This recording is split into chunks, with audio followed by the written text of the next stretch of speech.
Dossier espionnage. Dans le secret du renseignement.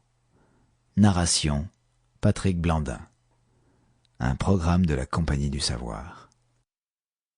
James Jésus Angleton, chasseur d'espions à la CIA, par Bruno Anthony. La vieille fille et le cygne. Service de renseignement norvégien.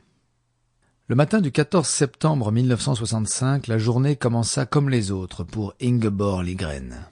50 ans, célibataire, Liggren travaillait comme secrétaire à l'Intelligence Service norvégienne à Oslo. Elle s'habilla pour aller travailler et prépara son petit déjeuner comme elle le faisait chaque jour avant de partir au bureau. Mais au moment de quitter son domicile, elle fut arrêtée par la police. Ils l'ont emmenée dans une prison locale et mise à l'isolement pendant 3 jours, sans accès à un téléphone, avant qu'on ne l'accuse formellement d'espionnage pour une nation étrangère. Transi de peur, Liggren a ensuite été transférée à la prison pour fans de Bredtvet. Les représentants du gouvernement l'interrogèrent sans relâche, fouillant dans tous les aspects de sa vie. Les gardes la surveillaient 24 heures sur 24 et les lumières de sa cellule restaient en permanence allumées. Les autorités s'intéressèrent particulièrement à l'époque où elle avait séjourné en Union soviétique dans les années 1950.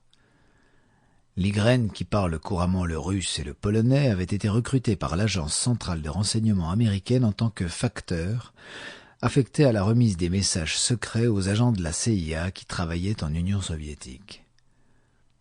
En tant qu'allié des États-Unis, le gouvernement norvégien coopérait sur ce plan et l'avait envoyé à l'ambassade de Norvège à Moscou pour remplacer le secrétaire de l'ambassadeur qui avait servi à ce poste pendant les 9 dernières années. Ambassade de Norvège à Moscou. Durant ces 3 années passées à Moscou, Liggren fit la connaissance de plusieurs citoyens soviétiques. Une jeune étudiante en art, un artiste, et un beau moniteur d'auto-école de 49 ans nommé Alexei Philippov.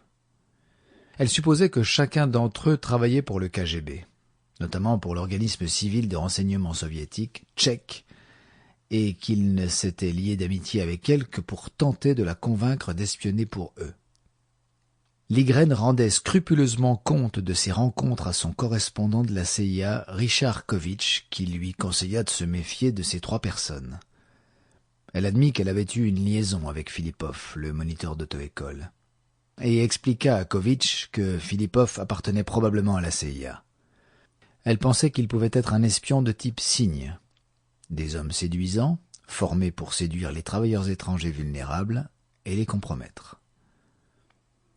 Mais Liggren dit à Kovic qu'il n'avait pas le droit de lui demander de cesser de voir Philippov, ce que Kovic reconnut volontiers.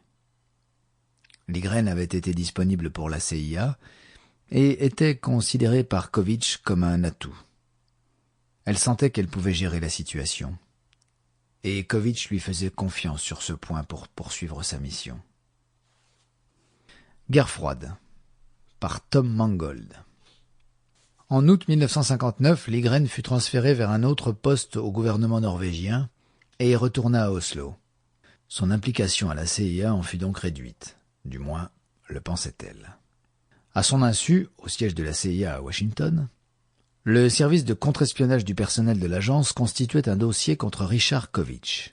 Un transfuge du KGB travaillant avec la CIA avait mis en évidence qu'il était vraisemblablement une taupe soviétique. Depuis que Kovic avait été chargé du dossier Ingeborg Liggren, le chef d'état-major du contre-espionnage en déduit que Liggren possédait sûrement des informations essentielles qui exposeraient Kovic et qu'il était nécessaire de les récupérer. Les autorités norvégiennes faisaient le sale boulot des Américains et les ficelles étaient tirées depuis les bureaux du contre-espionnage du personnel outre-Atlantique. Ingeborg Liggren n'était pas un cas isolé. Elle était l'un des nombreux espions présumés visés par le chasseur d'espions le plus puissant des États-Unis, James Jésus Angleton. L'éducation d'un chasseur d'espions. James Jésus Angleton est né en 1917 à Boise, dans l'Idaho. Il a grandi dans l'Ohio et a déménagé en Italie avec sa famille à l'âge de 14 ans. Son Sample complete. Ready to continue?